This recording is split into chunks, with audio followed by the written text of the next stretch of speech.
He slammed the door so hard the frame shook, leaving me standing in my nightgown on the front porch as snow began to fall harder. Go to a nursing home. I don't care. I hope you freeze. Those were the last words my son, Jacob, shouted before turning the deadbolt, trapping me outside at midnight in February in Minnesota. But what he didn't know was that our neighbor, Mrs. Patterson, was watching from her kitchen window, and she had information that would change everything. Where are you watching from today? Drop your location in the comments below and hit that like and subscribe button.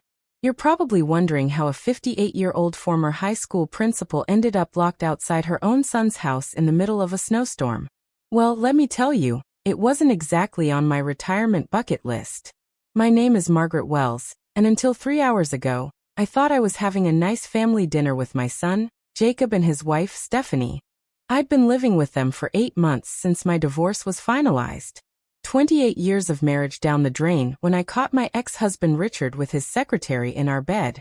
But that's another story for another day. Today's story starts with me selling my beautiful 4-bedroom colonial to split the assets and moving in with Jacob temporarily, while I figured out my next steps.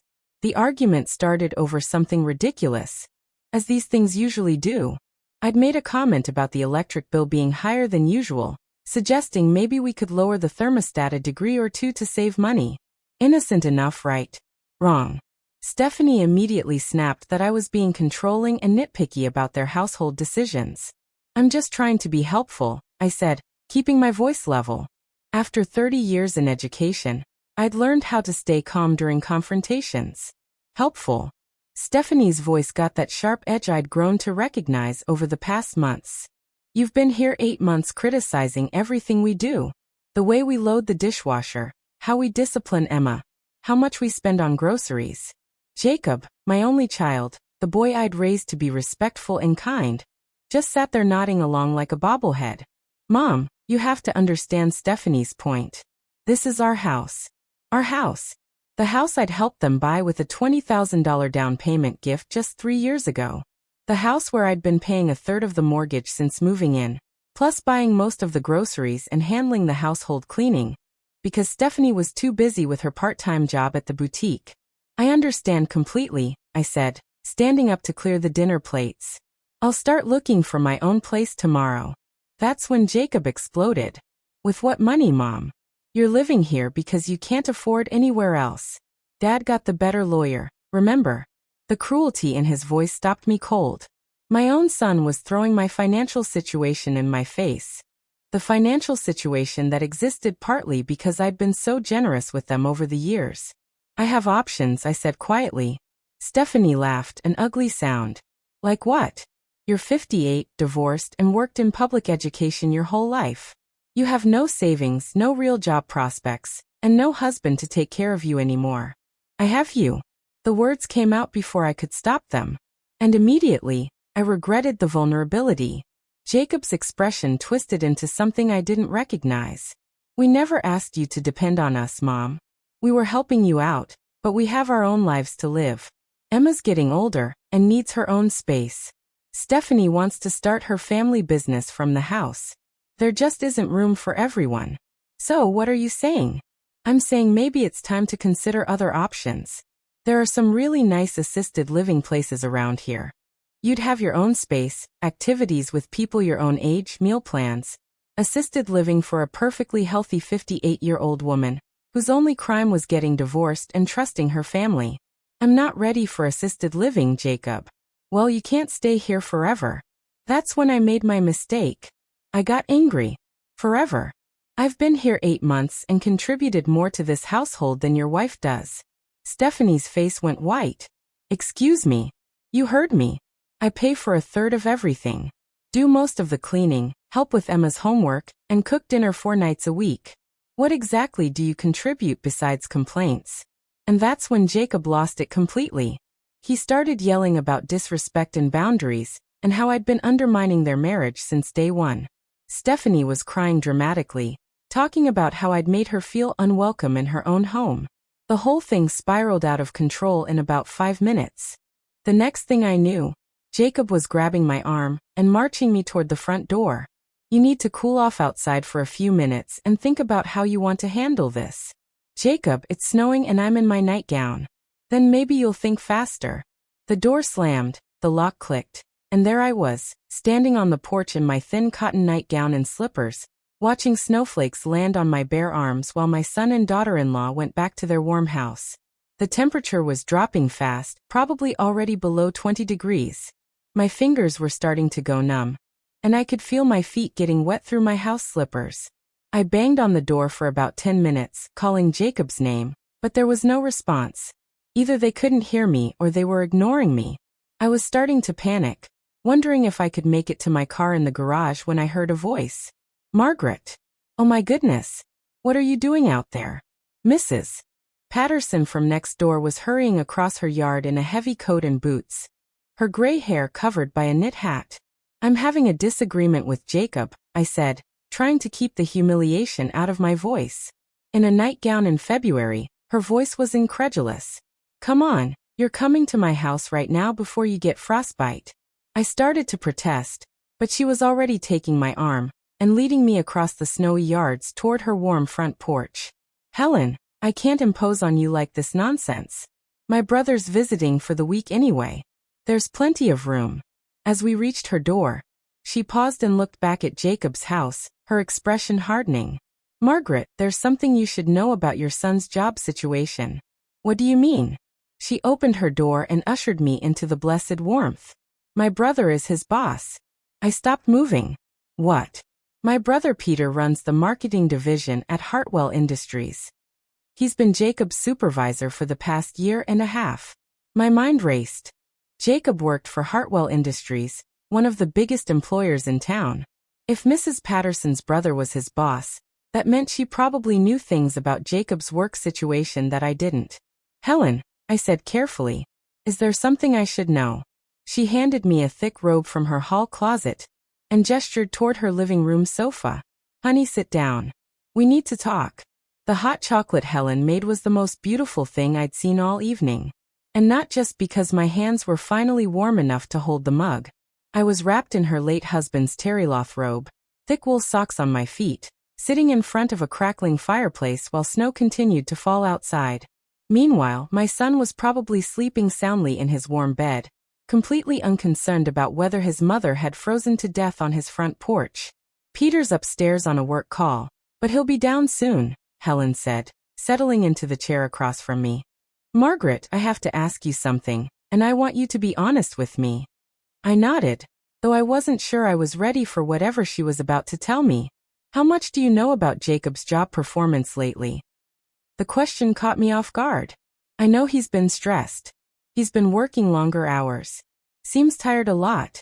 He mentioned something about a big project that was taking up most of his time. Helen's expression was carefully neutral. What else has he told you about work? Not much. Jacob's never been one to talk about his job in detail. When I ask how his day went, he usually just says it was fine or busy. I paused, studying her face. Helen, what aren't you telling me? Before she could answer, heavy footsteps came down the stairs and a man who was clearly Helen's brother appeared in the doorway. Peter Patterson was probably 60, tall and lean with silver hair, and the kind of confident bearing that suggested he was used to being in charge. You must be Margaret, he said, extending his hand. I'm Peter. Helen told me what happened tonight. I'm glad she brought you in from the cold. Thank you for letting me stay. I'll find somewhere else to go tomorrow. Peter and Helen exchanged a look that I couldn't interpret. Margaret, Peter said, sitting down on the edge of the coffee table, so he was facing me directly. I need to tell you something about your son, and I need you to promise me you'll hear me out before you react. My stomach clenched. Is Jacob in trouble at work? Jacob's been on what we call a performance improvement plan for the past 6 months, Peter said gently. It's essentially a formal warning system. His work quality has declined significantly. He's missed several important deadlines, and there have been complaints from other team members about his attitude. The words hit me like ice water. What kind of complaints? Inappropriate comments during meetings, showing up late, leaving early without permission. Last month, he had a verbal altercation with a coworker that resulted in HR getting involved. I set down my hot chocolate, my hands suddenly shaking again, but not from the cold. He never mentioned any of this. There's more, Peter continued. 3 weeks ago, Jacob came to my office asking for what he called a temporary advance on his salary. He said he needed $5,000 to cover some unexpected medical expenses for you. Medical expenses for me? He said you'd been having heart problems and needed surgery, but that your insurance wouldn't cover all the costs. He was very convincing. Talked about being worried about his mother's health and wanting to make sure you got the best care. I felt sick. Peter, I haven't had any heart problems. I haven't been to the doctor for anything more serious than a routine checkup in over a year. Helen leaned forward. Margaret, did Jacob ever give you $5,000 for medical expenses? No. God, no. I looked between them, the implications hitting me like a truck. He lied to get money from his boss. Peter nodded grimly. I approved the advance because I believed him. Jacob's always seemed like a decent kid, and helping an employee with a family medical emergency is something our company supports. The money was supposed to be deducted from his paychecks over 6 months. Was supposed to be. He's been pushing back on the deduction schedule, claiming the amount is putting too much financial strain on your household. He asked if he could extend the repayment period to 2 years with a smaller monthly amount. The room was spinning slightly. Jacob had stolen money from his employer by lying about my health, and then tried to negotiate easier repayment terms while literally throwing me out of his house for suggesting we save $20 a month on electricity. Peter, what happens if an employee defaults on a salary advance? His expression was serious. It becomes grounds for immediate termination. Plus, if the amount is substantial enough and was obtained through false pretenses, the company has the right to pursue legal action. How substantial is substantial enough? $5,000 definitely qualifies. I sat back against the sofa cushions, my mind racing. Jacob was in serious trouble at work, had lied to steal money, and was probably going to lose his job soon. No wonder he'd been stressed and irritable. No wonder he'd been talking about money problems and assisted living for me. He was probably panicking about how he was going to support his family without a job. Margaret, Helen said softly. There's something else you should know. I wasn't sure I could handle anything else, but I nodded. Last week, I saw Stephanie at the boutique where she works. She was showing her coworkers pictures of vacation resorts in Hawaii, talking about booking a 2-trip for March. Hawaii. They're planning a vacation to Hawaii. A very expensive vacation from what I overheard. She was talking about booking first-class flights and staying at some luxury resort. The hypocrisy was breathtaking. They were planning a Hawaiian vacation while telling me they couldn't afford to let me live with them anymore. While Jacob was stealing money from his employer and lying about my medical bills, Peter cleared his throat. Margaret, I have to ask you something, and I need you to be completely honest with me. Of course. Do you have any documentation that proves you haven't had the medical expenses Jacob claimed you had? Medical records, insurance statements, anything that would show you haven't needed surgery or treatment for heart problems. I thought about it. I have insurance statements from the past year that show I've only used my benefits for routine checkups and prescription refills for my blood pressure medication. Would that be enough? It would be a start. The thing is, if Jacob lied about the medical emergency to obtain that advance, it's not just a personnel matter anymore. It's potentially criminal fraud. The word fraud hung in the air between us. My son, the boy I'd raised to be honest and responsible, had committed fraud against his employer. What are you suggesting? Peter leaned back, considering his words carefully. I'm suggesting that you might have more power in this situation than you realize. Jacob's job depends entirely on my discretion right now. His financial stability, his ability to make mortgage payments, his family's security. All of it hinges on whether I choose to push forward with termination and legal action, or whether I find a reason to give him another chance. I stared at him, understanding dawning slowly. You're saying I have leverage. I'm saying that tomorrow morning when Jacob realizes his mother spent the night at his boss's house, he might be very interested in having a different conversation about respect and living arrangements. Helen smiled for the first time all evening. Sometimes justice comes in the form of a snowstorm and a well-timed revelation. I picked up my hot chocolate again, feeling warmth spread through me that had nothing to do with the temperature of the drink. My son had thrown me out into the cold, literally and figuratively. But by morning, he was going to discover that he'd made a very expensive mistake. Peter, I said, what time do you usually get to work? 8:30. Why? I think Jacob and I need to have a conversation first thing in the morning, and I think it would be very helpful if he knew exactly who he was dealing with. Outside, the snow was still falling, but I wasn't worried about being cold anymore. In fact, I was starting to think that Jacob was the one who should be worried about freezing. After all, revenge is a dish best served cold, and Minnesota in February was about as cold as it gets. I woke up at 6 a.m. in Helen's guest room to the sound of frantic knocking next door. Through the window, I could see Jacob on his own front porch in pajamas and a coat, clearly locked out of his own house. Stephanie must have been in the shower and couldn't hear him knocking. The irony was delicious. Helen appeared in my doorway with a cup of coffee and a knowing smile. Karma works fast around here, she said. Should I feel guilty for enjoying this so much? Honey, after what that boy put you through last night, enjoy every second. Peter was already dressed for work, sitting at the kitchen table with his laptop open and his phone nearby. Margaret, I've been thinking about our conversation last night. Before we do anything, I want to make sure you understand all your options. I settled at the table with my coffee wearing one of Helen's bathrobes. I'm listening. Option 1. You go back over there this morning, apologize for whatever Jacob thinks you did wrong, and continue living in their house under whatever conditions they set. You'll probably be walking on eggshells for months, but you'll have a roof over your head. The thought made my stomach turn. What's option 2? Option 2, we use the information we have to reset the power dynamic.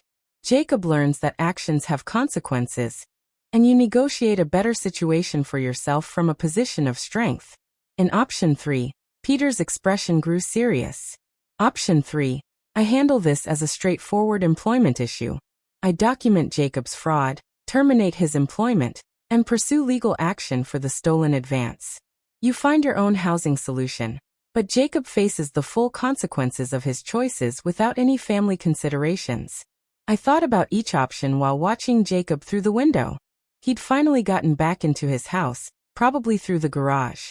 Stephanie was probably lecturing him about getting locked out, just like he'd locked me out. The symmetry was perfect. What would you do if I were your mother? I asked Peter. He didn't hesitate. I'd choose option 2, but I'd be strategic about it. What do you mean? Helen sat down at the table with us. What Peter means is that you don't go over there angry and emotional. You go over there calm, informed, and in control. You let Jacob dig himself deeper before you reveal what you know. Peter nodded. The key is to let him think he's still in charge while you gather information about their real financial situation. How much money do they actually have? What are their real priorities? How willing are they to sacrifice your well-being for their own convenience? I was starting to like this plan. So I go back, act contrite, and see what they reveal when they think they have all the power. Exactly. Meanwhile, Peter can investigate the fraud situation at work, and we can figure out exactly how much trouble Jacob is really in. Helen added. My phone buzzed with a text message. Jacob's name on the screen. Mom, where are you? Your car is still here, but you're not in the house. Did you go for a walk? It's freezing outside. I showed the message to Peter and Helen. Helen snorted.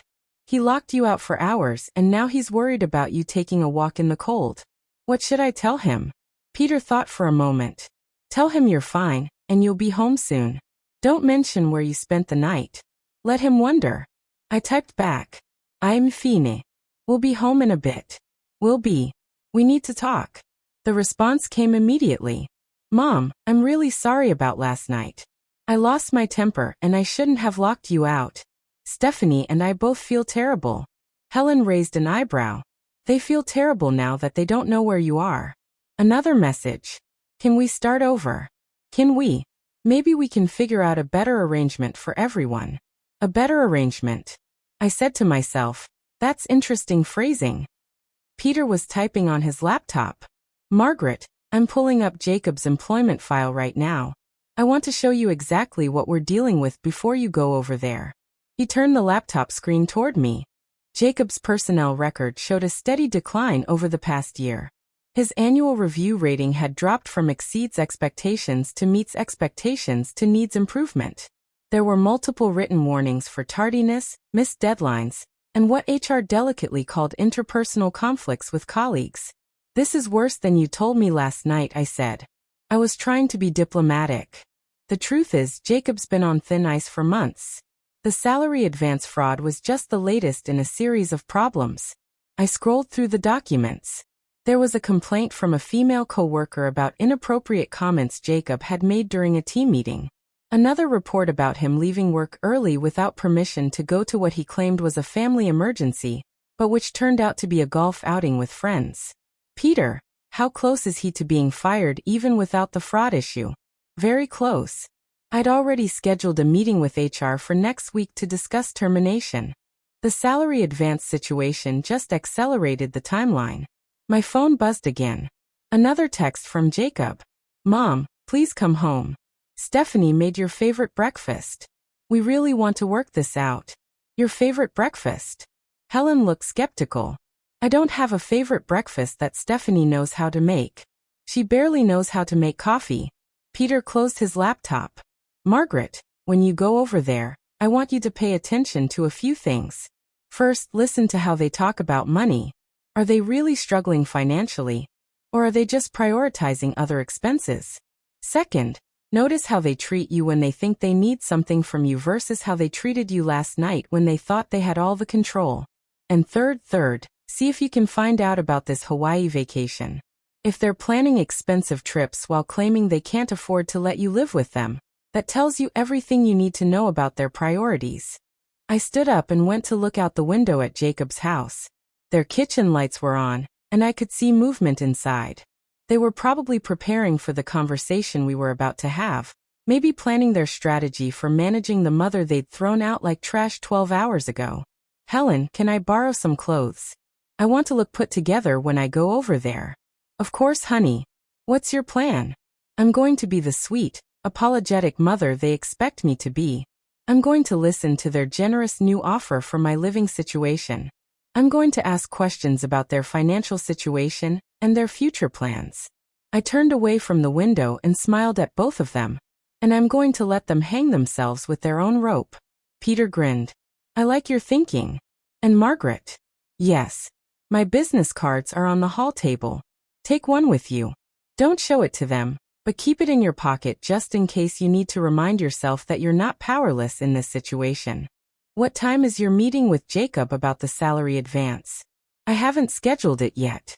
I was waiting to see how this morning plays out." "Perfect. Give me 2 hours to have my conversation with them. Then we'll know exactly how this is going to go."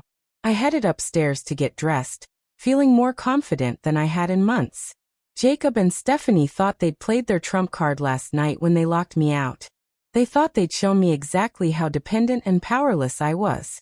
Instead, they'd just given me the information and motivation I needed to turn the tables completely. By the time I walked back into that house, I was going to know exactly what they were really thinking, what they really wanted, and what they were willing to sacrifice to get it. And then Jacob was going to get a phone call from his boss that would change everything. I knocked on my own son's front door at 8:15, wearing Helen's navy blue dress, and carrying myself with the dignity of someone who definitely hadn't spent the night wondering if she was going to freeze to death. Jacob opened the door immediately, like he'd been watching for me from the window. "Mom, thank God we were so worried." He pulled me into a hug that felt more desperate than affectionate. "Where were you? Your car was here, but you were gone all night." "I found somewhere warm to stay," I said simply, stepping into the house that had felt like a trap just 12 hours earlier. Stephanie appeared from the kitchen, her hair perfectly styled and her smile absolutely radiant. "Margaret, we're so glad you're okay. I made pancakes and bacon. Your favorite." Pancakes and bacon weren't my favorite anything, but I smiled graciously. "That's very thoughtful, Stephanie." The dining room table was set with their good dishes, the ones they usually saved for company. Fresh orange juice in actual glasses instead of the plastic cups they normally used. Flowers from their yard arranged in a vase. They'd gone all out to create the impression that I was an honored guest instead of the woman they'd literally locked out in a snowstorm. "Mom, sit down please," Jacob said, pulling out my chair. Stephanie and I stayed up most of the night talking about everything. We realized we handled last night completely wrong. I sat down and waited. In my pocket, Peter's business card felt like a secret weapon. Stephanie brought out a plate of perfectly golden pancakes, and Jacob poured coffee into my cup with exaggerated care. The performance was almost convincing. The thing is, Jacob began settling into his own chair. We've been under a lot of financial pressure lately, and I think we took it out on you unfairly. Financial pressure? I asked, adding just the right amount of concerned motherly worry to my voice. Stephanie nodded, her expression serious. Jacob's been working so hard, taking on extra projects, trying to position himself for a promotion.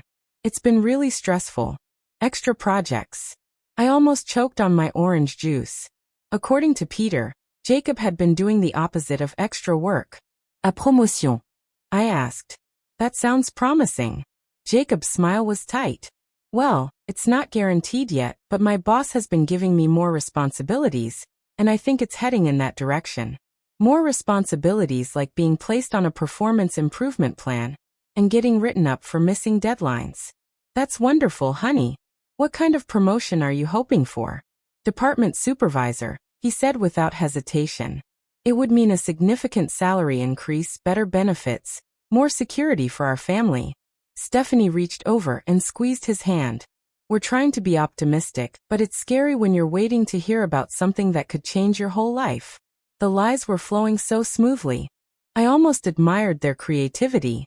Jacob wasn't being considered for a promotion. He was about to be fired. He wasn't taking on extra responsibilities.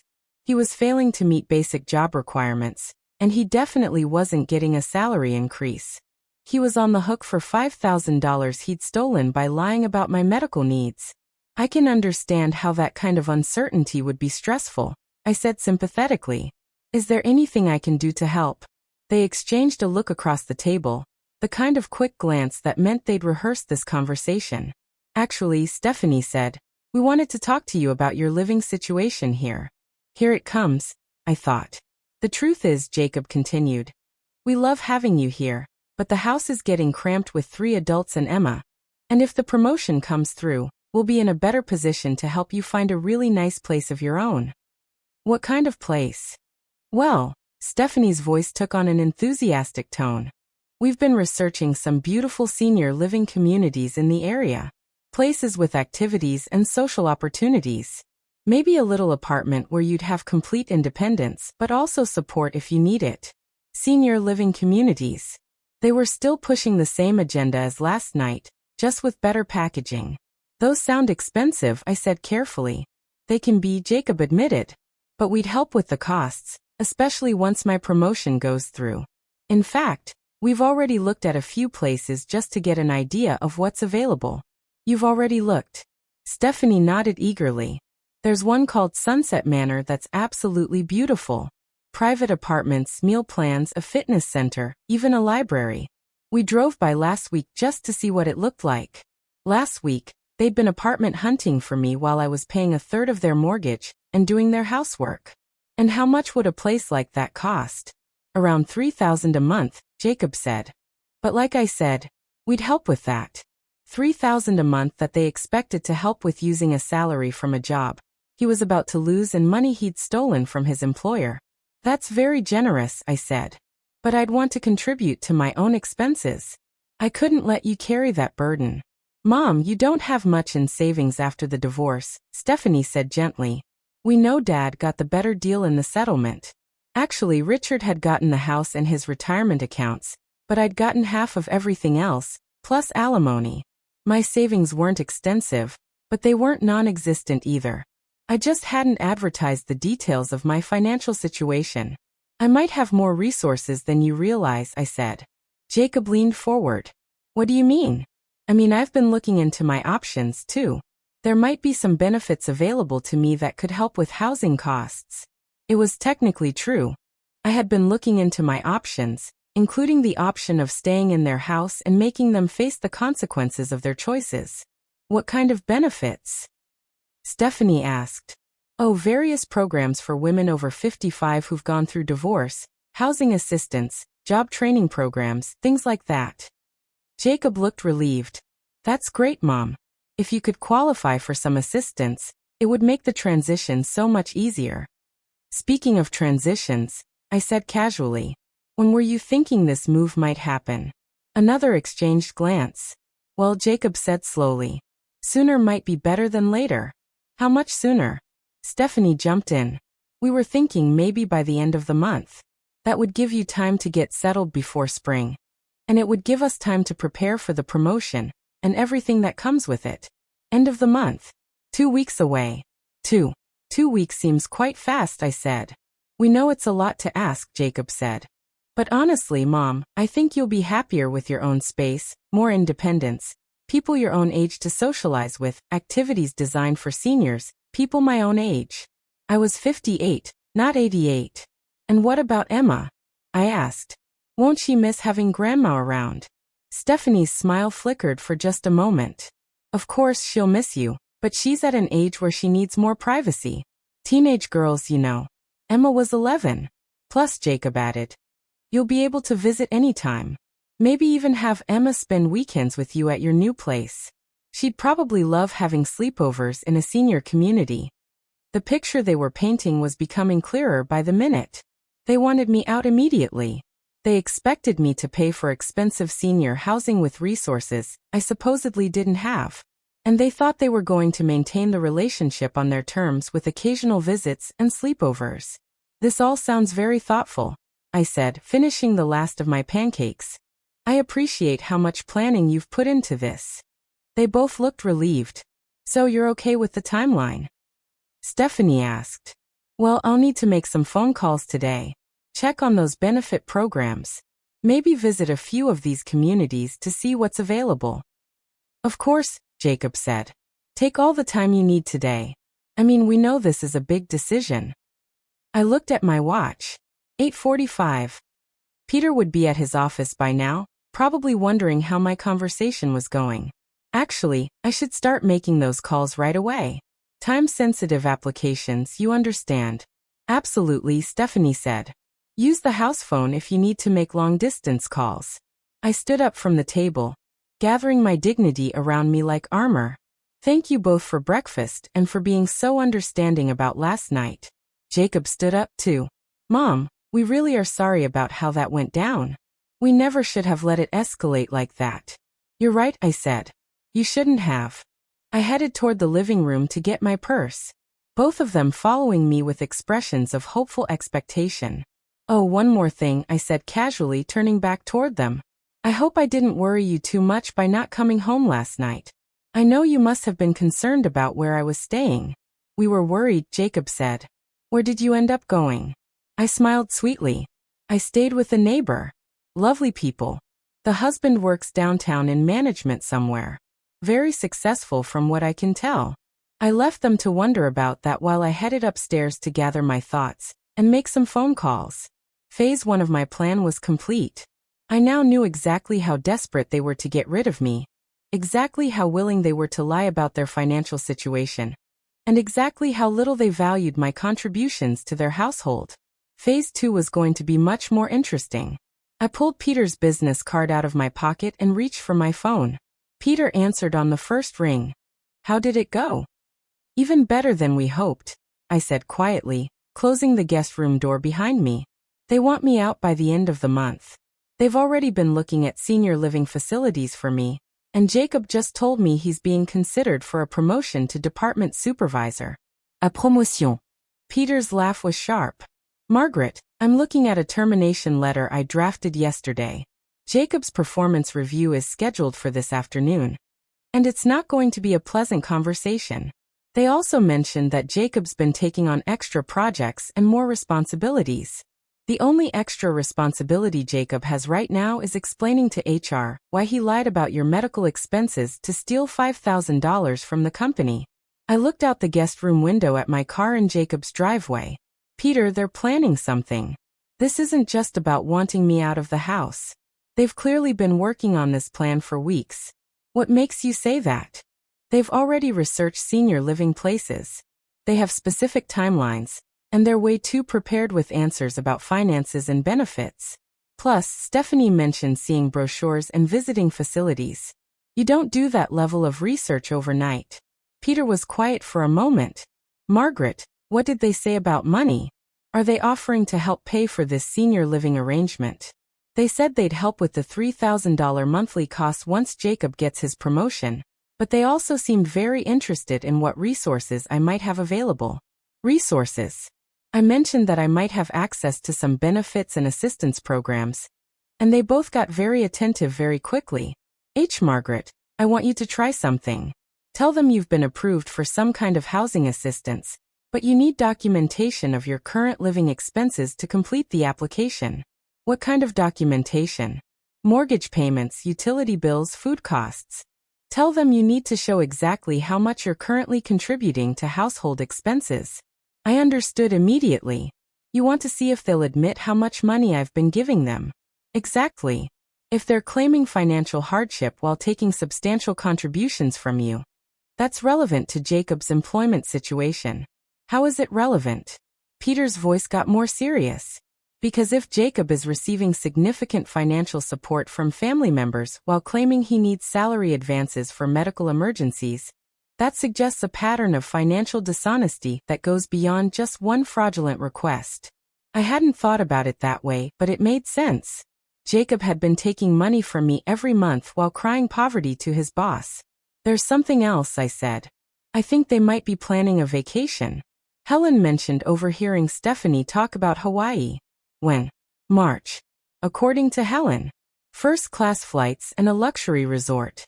Peter was quiet for a long moment. Margaret, a vacation like that would cost at least $10,000. Probably more. $10,000 while they're asking you for advances, and telling me they can't afford to let me live here. I think we need to accelerate our timeline. Peter said, can you find out more about this vacation, dates, costs, how they're planning to pay for it? I can try. What about Jacob's work situation? I'm moving his review to 11 o'clock this morning. I want to confront him about the salary advance before he has time to prepare any more lies. I looked at my watch. 9:15. So in less than 2 hours, Jacob is going to find out that his boss knows he committed fraud. He's going to find out that his boss knows he lied about your medical expenses. Yes. What he won't know immediately is that his boss's sister is the neighbor who took you in last night. The pieces were falling into place beautifully. Jacob would spend the morning thinking he had his mother's living situation under control, only to discover that his professional life was falling apart. And by the time he came home tonight, he'd be facing a very different conversation than the one he expected. Peter, what happens if he tries to blame me? What if he claims I knew about the salary advance and approved of it? Do you have any documentation that shows you haven't had medical expenses? Yes, I have insurance statements going back a year that show minimal claims, just routine checkups and my blood pressure prescription. Perfect. Bring those with you when you come back to Helen's house. I want to copy them before my meeting with Jacob. Should I tell Helen what's happening? Helen already knows. She's the one who suggested we accelerate the timeline. She's also the one who remembered that Stephanie was talking about vacation upgrades and spa packages, not just basic resort accommodations. Upgrades and spa packages. The expenses were climbing even higher. Margaret, I want you to do something else today. What?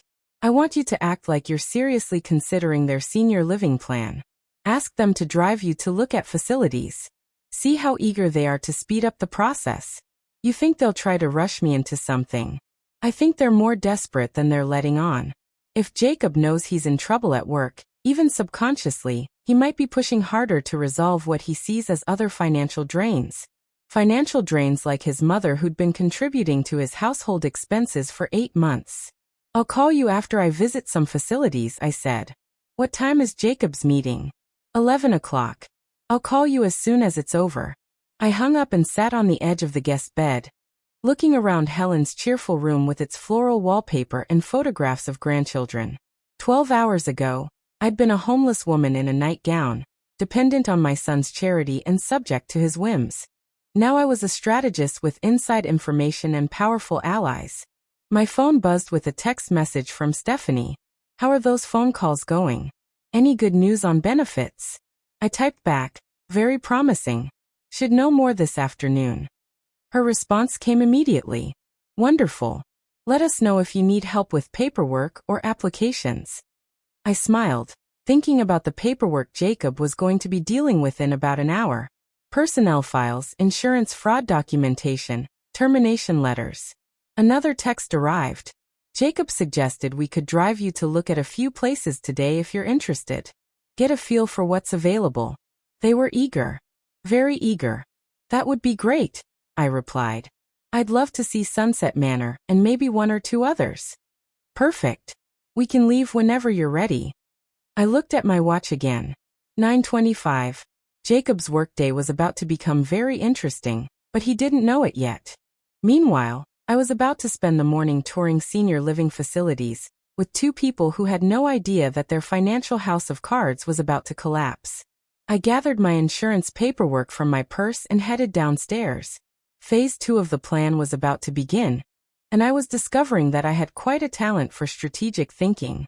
After 30 years of managing difficult teenagers and navigating school district politics, dealing with manipulative adults was turning out to be remarkably similar. The main difference was that this time the stakes were personal, and I was highly motivated to win. Winter's Revenge, a story of justice served cold. Part 2. At exactly 11 o'clock, while I was standing in the lobby of Sunset Manor, pretending to be impressed by their craft room, Jacob's phone rang. He glanced at the caller ID and his face went pale.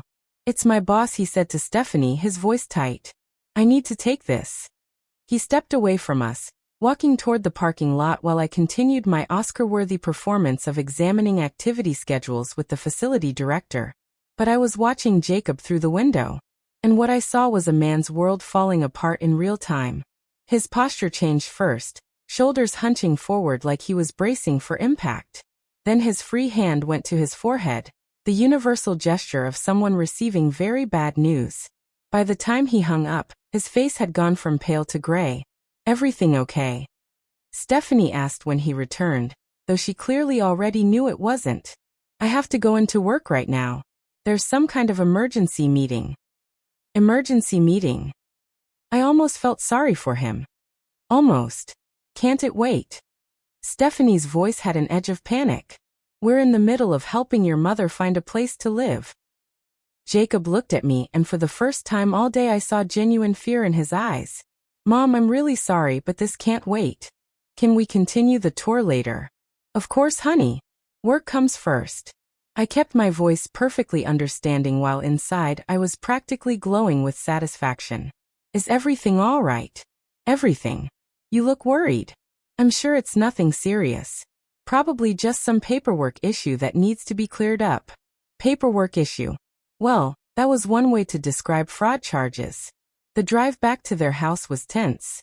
Jacob gripped the steering wheel like it was the only thing keeping him anchored to reality, while Stephanie peppered him with questions he clearly couldn't answer.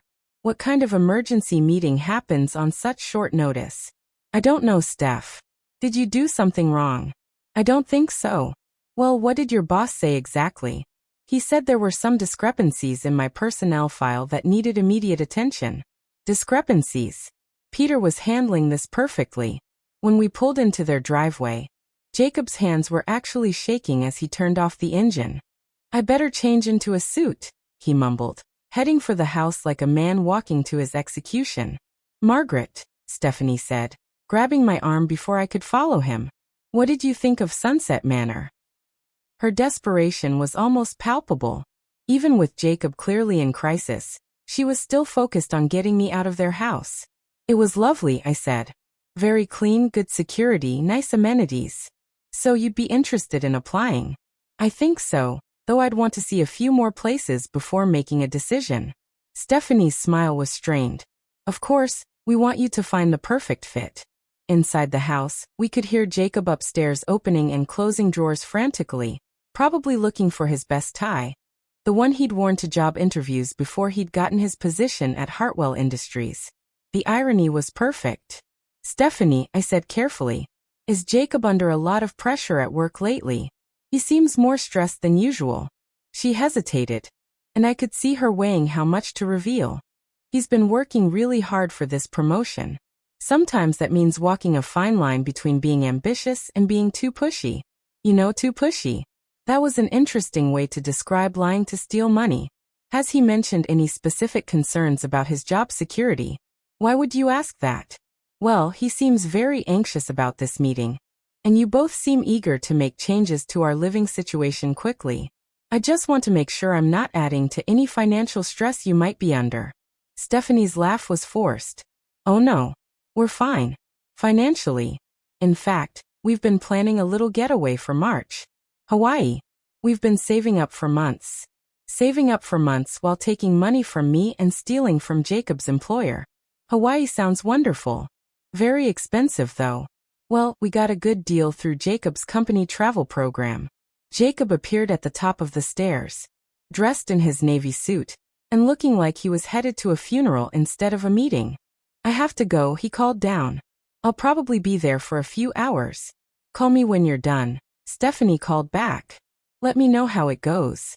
He nodded and headed for the garage, leaving us alone in a house that suddenly felt much larger and quieter. More coffee? Stephanie asked, but I could tell her mind was elsewhere.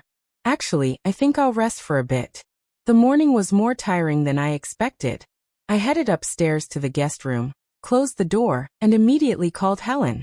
He just left for his meeting, I said quietly. He looked like he was going to be sick. Peter called me 20 minutes ago. Apparently, Jacob tried to reschedule the meeting 3 times in 10 minutes, claiming he had family emergencies, doctor appointments, anything to avoid going in. Peter didn't let him reschedule.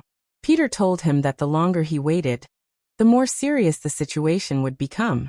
That got Jacob moving. I looked out the window and watched Jacob's car disappear down the street. Helen, Stephanie just told me they're planning a Hawaii vacation in March. She said they got a deal through Jacob's company travel program. His company travel program. That's what she said. Helen was quiet for a moment. Margaret Hartwell Industries doesn't have a company travel program. Of course they didn't. So, she's lying about how they're affording this vacation.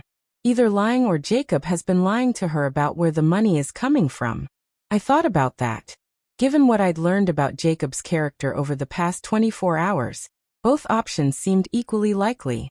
Helen, what happens if someone uses a company credit card for personal expenses? That would be embezzlement. Why? Just wondering if Jacob's financial problems might be bigger than we thought. My phone buzzed with a text message. Stephanie, Margaret, I know today has been overwhelming with the house tours and Jacob's work stress. Would you like me to make us some lunch? We could talk more about your housing options. She was still pushing. Even with her husband potentially losing his job, she was still focused on getting me out of the house. I typed back, that would be nice. I'll be down in a few minutes. Take your time. I'm making your favorite soup. My favorite soup. I didn't have a favorite soup that Stephanie knew how to make, but I was curious to see what she'd come up with. I called Helen back. I'm going downstairs to have lunch with Stephanie and see what other lies she tells me. When do you think Peter's meeting with Jacob will be over? Could be anywhere from 1 hour to 3 hours, depending on how much Jacob tries to deny and how much evidence Peter presents. And then Jacob comes home to face his mother, not knowing that his mother spent last night with his boss and his boss's sister. I looked at myself in the guest room mirror, straightening Helen's borrowed dress and checking my hair. 12 hours ago, I'd been locked out in the snow. Now, I was about to have lunch with my daughter-in-law while her husband explained to his boss why he'd committed fraud. Helen, I think I'm starting to enjoy this. Good. It's about time you realized how strong you are. I headed downstairs to discover what creative story Stephanie would tell me next, and to continue my performance as the grateful, dependent mother who didn't know that her whole world was about to change. Because Jacob's world was definitely about to change. And Stephanie was going to discover that their financial house of cards was built on much shakier ground than they'd realized. But first, I was going to find out exactly how deep their deception really went. The soup turned out to be Campbell's tomato from a can, which Stephanie served with a flourish like she'd been simmering it all morning. Your favorite, she announced, though I'd never expressed any particular fondness for tomato soup. But I smiled and thanked her, playing my role perfectly. Stephanie, can I ask you something? Of course. She settled across from me at the kitchen table with her own bowl. How long have you and Jacob been planning this Hawaii trip? She brightened immediately. Oh, months. It's going to be our second honeymoon. We haven't had a real vacation since Emma was born. It must be expensive, especially with the promotion still up in the air. Well, we've been saving. And like I said, Jacob got a great deal through work. Plus, we figured if the promotion comes through, we'll be in a much better financial position anyway. I nodded thoughtfully. It's smart to plan ahead. And I suppose with me moving to assisted living, you'll have more flexibility in your budget. Something flickered across her face. What do you mean? Well, you won't have the extra grocery costs, utility usage, that kind of thing. It probably adds up. Stephanie stirred her soup without eating it. I suppose it does. How much would you say my living here costs you per month? Just roughly. She was quiet for a long moment. Margaret, you contribute to expenses. We're not carrying you financially. I know, but I'm sure there are additional costs I don't think about. Food, heating, water usage. I'd hate to think I've been a burden without realizing it. You're not a burden. But she still hadn't answered my question about costs. Stephanie, I mentioned this morning that I might qualify for some housing assistance programs. One of the requirements is documenting my current living expenses. Could you help me put together those numbers? She set down her spoon. What kind of numbers? What I contribute to the household versus what my actual costs are. The program wants to see if there's a gap that needs to be filled. I could practically see her mind working. If she claimed my living expenses were high, it would justify getting me out of the house. But if she claimed they were low, it would contradict their story about financial pressure. I don't really keep track of those kinds of details, she said finally. Jacob might know. He's always been good with numbers. Jacob has a lot on his mind right now with work. Speaking of Jacob's work, you mentioned he's been under pressure lately. Has he been talking to you about specific problems? Stephanie's discomfort was becoming more obvious by the minute. Not really. He doesn't like to bring work stress home. That's admirable, though. Sometimes when people are worried about job security, they start making changes at home to prepare for different scenarios. She looked up sharply. What do you mean? Oh, just things like reducing expenses, adjusting living arrangements, making sure they have financial flexibility in case something changes. Jacob's job is secure. The promotion is practically guaranteed. It was fascinating how confidently she could say something that was completely false. My phone rang. Helen's number. Excuse me, I should take this. I stepped into the living room. Hello, Margaret. Peter just called. The meeting is over already. Jacob confessed everything within the first 20 minutes. Apparently, once Peter started showing him the evidence, he broke down completely. What did he confess to? The fake medical emergency, the salary advance fraud, and get this, he also admitted to using company resources for personal projects, including researching vacation packages on company time. So he had been using work resources to plan the Hawaii trip. What happens now? Peter gave him two options. Option 1, immediate termination, full repayment of the salary advance and referral to law enforcement for fraud charges. And Option 2, resignation with a neutral reference, repayment plan for the salary advance, and no criminal charges. Which did he choose? He's thinking it over. Peter gave him until 5 o'clock to decide. I looked at my watch. 2:15. Jacob had less than 3 hours to decide between being fired for fraud or resigning in disgrace. Helen, does Stephanie know any of this yet? Not unless Jacob called her from Peter's office, which he didn't. Peter was with him the entire time, so she's upstairs making lunch plans while her husband is deciding between criminal charges and unemployment. Exactly. Margaret, there's something else. Peter asked Jacob directly about his home financial situation. Specifically, he asked whether Jacob was receiving financial support from family members while claiming hardship at work. My stomach clenched. What did Jacob say? He admitted, "You've been contributing significantly to household expenses for months." He also admitted that the financial pressure he's been under was partly because he's been planning expensive purchases while maintaining a lifestyle his salary couldn't actually support. Expensive purchases like Hawaiian vacations. Peter documented all of this, every word. Margaret. Jacob essentially confessed that he's been living beyond his means while taking money from both you and his employer under false pretenses. I looked toward the kitchen where Stephanie was probably still waiting for me to return and continue our conversation about my living expenses. What should I tell her? Nothing yet. Let Jacob come home and tell her himself. But Margaret, you need to be prepared. When Jacob gets home, he's going to be desperate. People do unpredictable things when they're cornered. You think he might try to blame me? I think he might try anything. But here's the thing. You now have all the leverage. Peter has documentation of Jacob's confession. You have proof that they've been planning to move you out while taking your money. And you have a neighbor who witnessed them locking you outside in a snowstorm. So what do? You wait.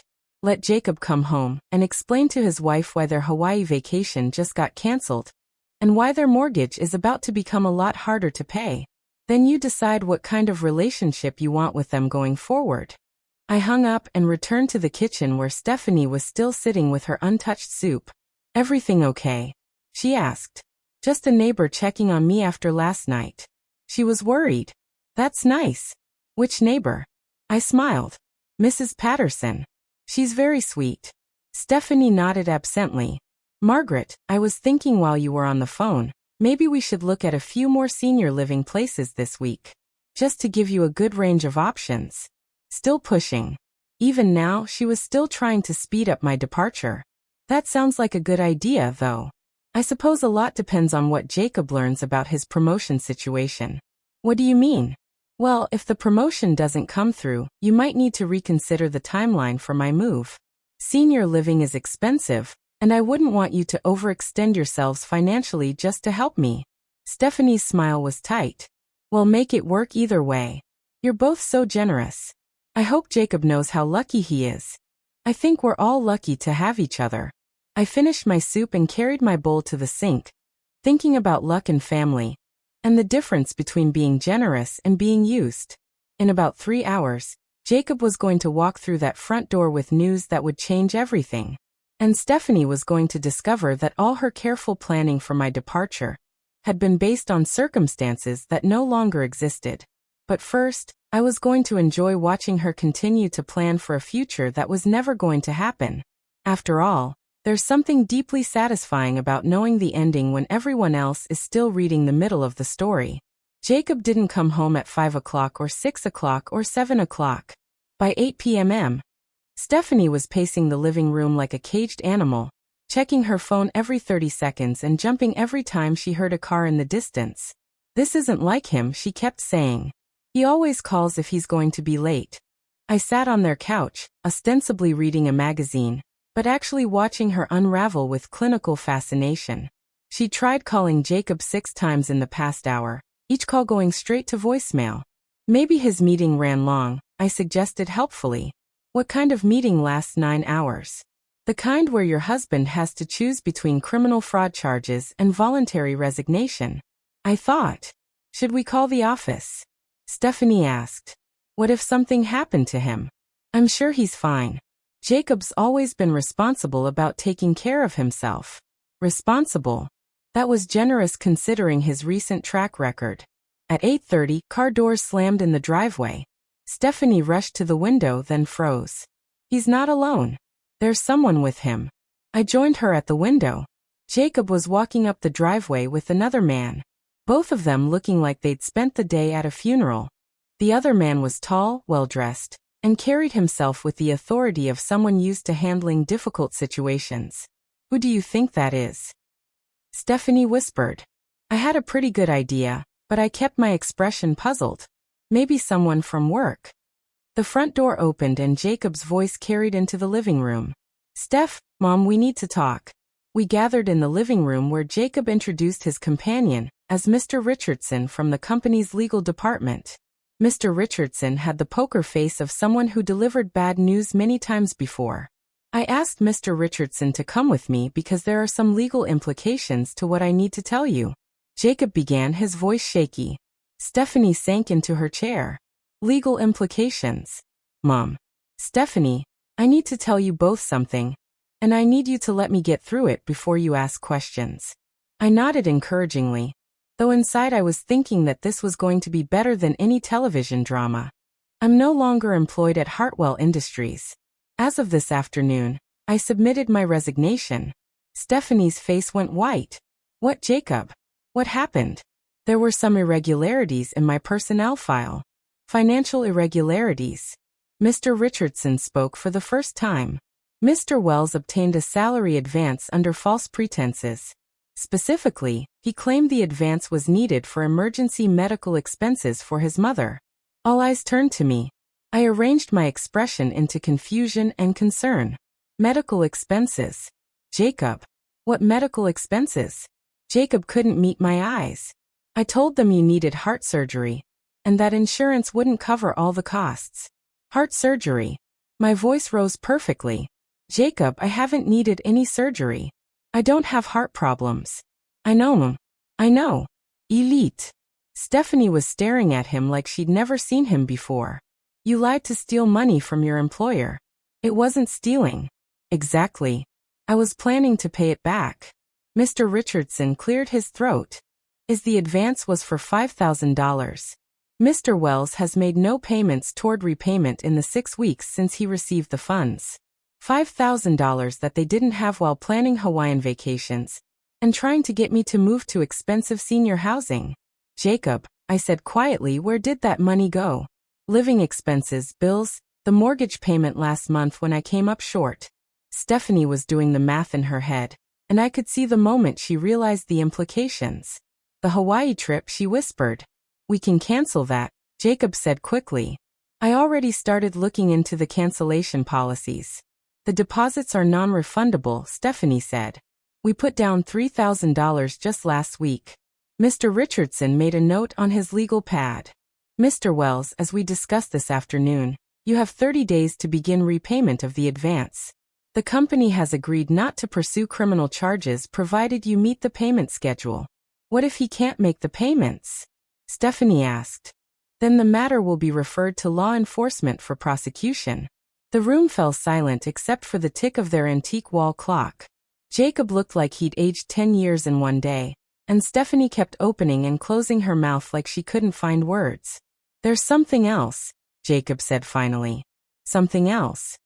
Of course there was. My resignation means we'll lose our health insurance at the end of the month, and obviously the promotion I mentioned isn't happening. Stephanie stood up abruptly. I need some air. She walked out of the room, and a few seconds later we heard the back door slam. Mr. Richardson gathered his papers. Mr. Wells, you have my card. The first payment is due in 30 days. I'd suggest you start looking for employment immediately. After he left, Jacob slumped into his chair like all the air had gone out of him. Mom, I'm sorry. I'm so sorry about all of this. Jacob, help me understand something. You took $5,000 by lying about my medical bills, but you've also been talking about a promotion and planning expensive vacations. Where did you think the money for all of that was going to come from? He ran his hands through his hair. I thought the promotion was going to happen. I thought I could pay back the advance and everything would work out. But you weren't actually being considered for a promotion, were you? He looked up sharply. How did you know that? Interesting question. I didn't know it, Jacob. I'm asking. No, I wasn't being considered for a promotion. I was actually in trouble for poor performance. I was probably going to be fired anyway. So, the story you told me this morning about taking on extra responsibilities was a lie too. Everything I told you this morning was a lie. His voice broke. Mom, I don't know how to fix this. I stood up, looking down at my son, who was sitting in his expensive living room, surrounded by the trappings of a lifestyle he couldn't afford, paid for with money he'd stolen and contributions from a mother he'd locked out in a snowstorm. Jacob, I have one more question for you. What? When you locked me outside last night, were you planning to use that as justification for moving me to assisted living? Make it seem like I was becoming difficult and couldn't live independently. His silence was answer enough. I see. I picked up my purse from the side table. I'm going to stay with a friend tonight. We can continue this conversation when you've had time to think about what kind of relationship you want to have with me going forward. Mom, where are you going? Which friend? I paused at the living room doorway. Someone who doesn't lock family members outside in snowstorms and then lie about their medical bills to steal money. Mom, please don't leave. We can work this out. Jacob, for the first time in months, I'm going to sleep somewhere I feel welcome and safe. I suggest you spend tonight figuring out how to explain to your wife why your financial planning was based on fraud and fantasy. I left him sitting alone in his living room, probably calculating how he was going to make mortgage payments without a job, without stolen money, and without his mother's financial contributions. Outside, I could see Stephanie in the backyard sitting on their deck in the cold February air, probably doing the same calculations. But I wasn't worried about either of them anymore. I was walking across the snow-covered yard toward Helen Patterson's warm, welcoming house, where people told the truth and treated family members with respect. And tomorrow, I was going to decide exactly what my life was going to look like going forward. For the first time in months, all the choices were going to be mine. I woke up Thursday morning in Helen's guest bed to the sound of frantic knocking. Not next door this time, but on Helen's front door. Through the window, I could see Stephanie on the porch at 700 a.m., still wearing yesterday's clothes and looking like she hadn't slept. Helen appeared in my doorway with coffee and a grim expression. She's been out there for 10 minutes. Should I let her in? Let's see what she wants. I followed Helen downstairs and watched through the living room window as Helen opened the front door. Stephanie, what are you doing here so early? Is Margaret here? I need to talk to her. It's an emergency. What kind of emergency? Please, Mrs. Patterson. I know she's here. I saw her come over last night. Helen stepped aside to let Stephanie in, and I appeared at the top of the stairs in Helen's robe, looking like I'd just woken up. Stephanie, what's wrong? She looked up at me with red-rimmed eyes and desperation written across her face. Margaret, we need to talk privately. I came downstairs slowly, letting her wait. Helen, would you mind giving us a few minutes? I'll be in the kitchen if you need anything, Helen said, but her tone suggested she'd be listening to every word. Stephanie and I sat in Helen's living room, and I waited for her to begin. Margaret, I had no idea about any of what Jacob told us yesterday. I swear to you, I had no idea he lied to his boss or took that money. I believe you. You do. Jacob's been lying to both of us apparently, though in different ways. Stephanie wiped her eyes with the back of her hand. I don't know what we're going to do. He doesn't have a job. We owe $5,000 we don't have, and our mortgage payment is due next week. I nodded sympathetically. That does sound like a difficult situation. The thing is, she continued, and I could tell she was building up to something. We were hoping you might be able to help us figure out a solution. Here it comes. What kind of solution? Well, you mentioned yesterday that you might qualify for assistance programs. If you could get approved for housing assistance, and if we could work out some kind of arrangement where you stayed here a little longer, maybe we could all help each other through this rough patch. Fascinating. When they thought Jacob had a secure job and a promotion coming, they wanted me out immediately. Now that they were facing financial disaster, they wanted me to stay and continue contributing to their expenses. Stephanie, yesterday you were eager to have me move to senior living by the end of the month. What's changed? She had the grace to look ashamed. I realized now that we were being unrealistic about the timeline, and honestly, we were probably being unfair about the whole situation. Unfair how? We should have been more grateful for your help with expenses.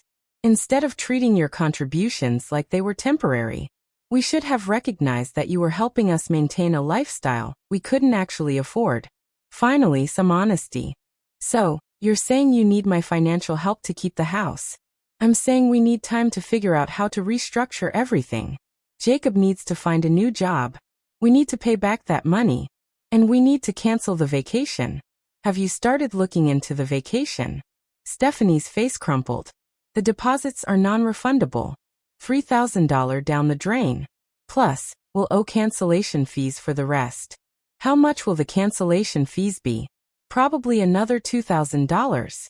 So, they'd lost $5,000 on a vacation they'd planned while taking money from me and stolen from Jacob's employer. Stephanie, can I ask you something honestly? Of course. How long have you known that Jacob was having problems at work? She was quiet for a long moment. I suspected something was wrong for a couple months. He was stressed, secretive about phone calls, staying late but not getting any overtime pay. But when I asked him about it, he said he was working hard for the promotion. And you believed him. I wanted to believe him. Margaret, the truth is we've been living beyond our means for over a year. The house payment, Emma's private school, my car payment, the credit cards. We needed Jacob's income to increase, not decrease. So when he told you about the promotion, you started planning based on money you didn't have yet. Yes. And when you moved in and started helping with expenses, it felt like breathing room. We should have been honest about how much we needed that help instead of making you feel like you were imposing. I looked around Helen's comfortable living room, thinking about the difference between being needed and being valued. Stephanie, what exactly are you asking me to do? I'm asking if you'd consider staying with us while we work through this crisis. And I'm asking if you'd be willing to help us restructure our finances, so we can all live together more sustainably. What would that look like? We'd need to know exactly what resources you have available. Income, savings, whatever assistance programs you might qualify for. Then we could create a budget that works for everyone. She wanted access to my complete financial information, so they could plan around it.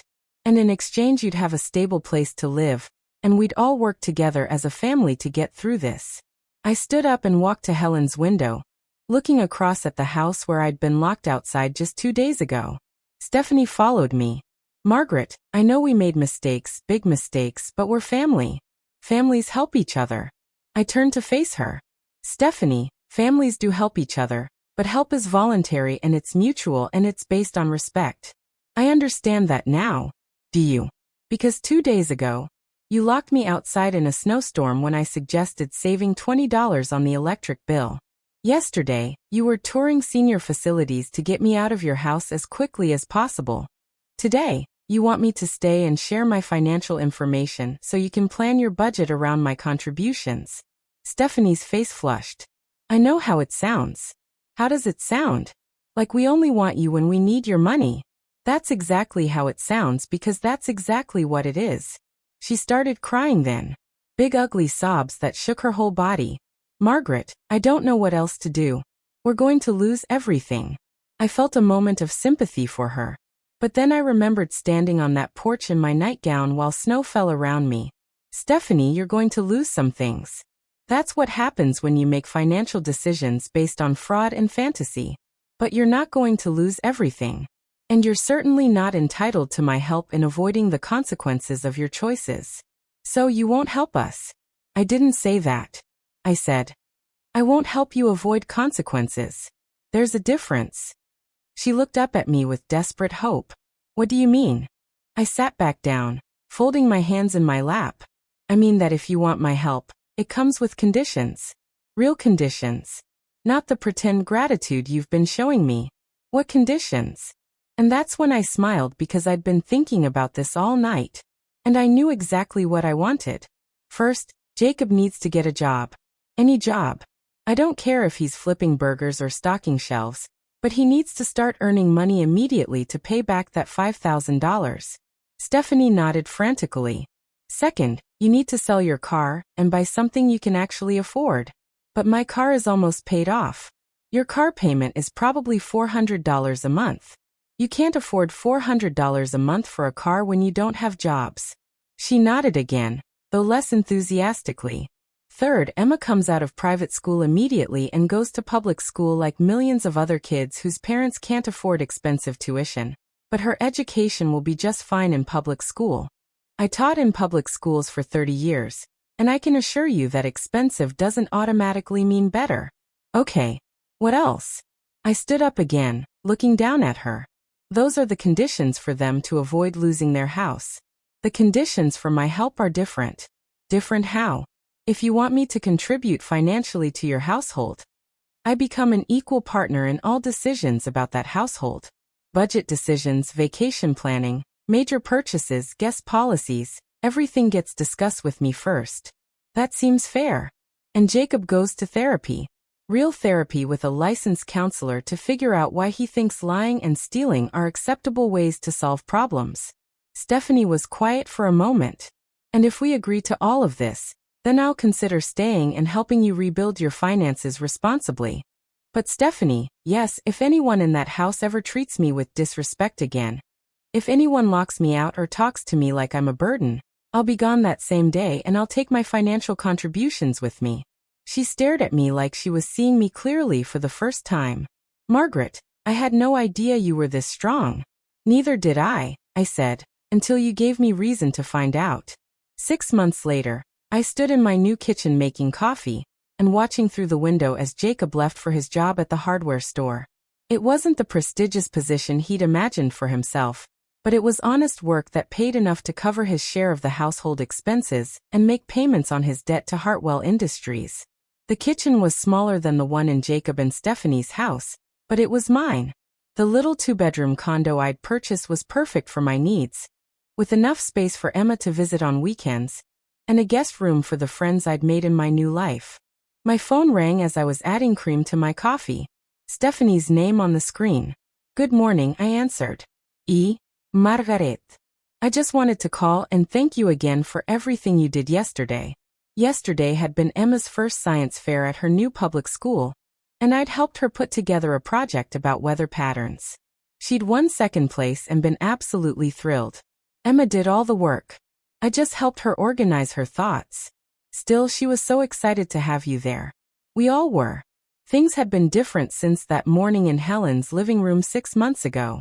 Not perfect, but different. Jacob had followed through on every condition I'd set. He'd gotten the hardware store job within 2 weeks, started therapy sessions, and hadn't missed a single payment to Hartwell Industries. Stephanie had sold her expensive car and bought a reliable used Honda. Emma had transitioned to public school without any academic problems and had made new friends almost immediately, but I hadn't moved back in with them. Instead, I'd used the money I'd saved during my months with them, plus the equity from my divorce settlement that I'd been carefully managing to buy my own place. Small but mine. How are things going with the new budget? I asked. Better than expected, actually. It turns out we can live on a lot less than we thought we could. Who knew? There was humor in her voice now. Something that had been missing during those months, when they'd been living beyond their means and lying to themselves about their finances. And Jacob, he seems happier, believe it or not, less stressed. I think all that lying and scheming was eating at him more than he wanted to admit. Jacob had surprised everyone, including himself, by being good at retail work. He was patient with customers, knowledgeable about home improvement projects, and had already been promoted to assistant manager. What about the vacation plans? Stephanie laughed. We're planning a weekend camping trip for Labor Day. Emma's more excited about roasting marshmallows than she ever was about Hawaii. Sometimes the simple pleasures are the best ones. Margaret, can I ask you something? Of course. Do you ever regret not staying with us? I mean, I know we gave you every reason to leave, but do you ever think about what it might have been like if we'd all lived together respectfully from the beginning? I looked around my sunny little kitchen, thinking about the book club I'd joined, the volunteer work I'd started at the literacy center, the independence I'd rediscovered. Stephanie, I think everything worked out exactly as it was supposed to. Even the night Jacob locked you out, especially that night. If that hadn't happened, I never would have discovered how strong I could be on my own. After I hung up, I walked out to my small patio to water the plants I'd arranged there. Next door, Helen Patterson was working in her garden. Morning, Margaret. How are my favorite neighbors? Just got off the phone with Stephanie. Emma won second place at the science fair yesterday. That's wonderful. Are you still planning to take her to the museum next weekend? Wouldn't miss it. Helen straightened up, brushing dirt off her gardening gloves. You know, I was thinking about that night you showed up on my doorstep in your nightgown. What about it? I was thinking that sometimes the worst things that happen to us turn out to be the best things that ever happened to us. I considered that while watching a butterfly land on my petunias. Helen, do you think I would have found the courage to change my life if Jacob hadn't forced the issue? I think you would have found it eventually, but maybe it would have taken longer. Maybe. My phone buzzed with a text message. Emma, Grandma Margaret, can you teach me how to make chocolate chip cookies this weekend? Mom said you have the best recipe. I typed back. Of course, sweetheart. We'll make enough for you to take some home to your parents. Another text came through immediately. Dad wants to know if you need help with anything around your condo. He says he owes you about 1,000,000 favors. I smiled, thinking about how different our family dynamic had become. I was no longer the dependent mother living on their charity. I was the independent grandmother who chose to stay involved in their lives because I wanted to, not because I had to. Tell your dad I'm fine, but thank you for asking. Love you, Grandma Margaret. Love you too, Emma. I finished watering my plants and went back inside to get ready for my day. I had a volunteer shift at the literacy center this afternoon, and tonight I was meeting my book club to discuss our latest selection. As I was getting dressed, I thought about the woman I'd been 6 months ago. Grateful for any scrap of inclusion, willing to accept disrespect in exchange for a place to belong, convinced that my financial contributions were the most valuable thing I had to offer. That woman felt like a stranger now. The woman I'd become understood that respect wasn't negotiable, that love without boundaries wasn't really love, and that sometimes the kindest thing you can do for people is refuse to enable their bad decisions.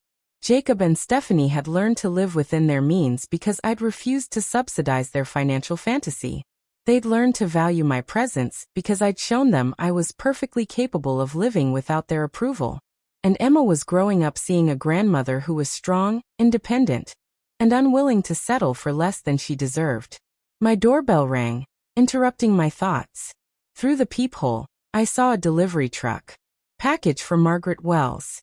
I signed for the box and carried it inside, curious about what it might be. The return address was Helen's. Inside was a framed photograph of the three of us, Helen, Peter, and me, taken at Peter's retirement party last month. We were all smiling, dressed up for the occasion, looking like the unlikely family we'd become. There was a note attached in Helen's handwriting. For the woman who taught us all that sometimes justice comes disguised as a snowstorm. With love and admiration, Helen and Peter. I set the photograph on my kitchen counter where I could see it while I made breakfast, thinking about justice and family, and the difference between being chosen and being settled for. 6 months ago, I'd been locked out of a house where I was tolerated as long as I was useful. Today, I was surrounded by people who valued me for exactly who I was.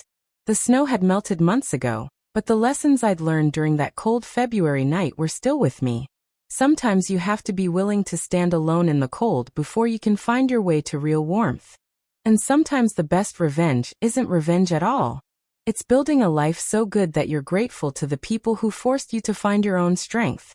I made myself a proper breakfast, something I'd never bothered with when I was focused on taking care of everyone else first.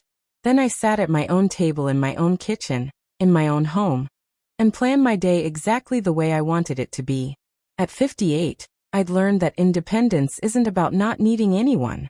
It's about knowing that you'll be fine either way, and choosing your relationships from a place of strength rather than fear. And that knowledge was worth every minute I'd spent shivering on that snowy porch, waiting for someone to save me before I realized I could save myself. Thanks for listening. Don't forget to subscribe, and feel free to share your story in the comments. Your voice matters.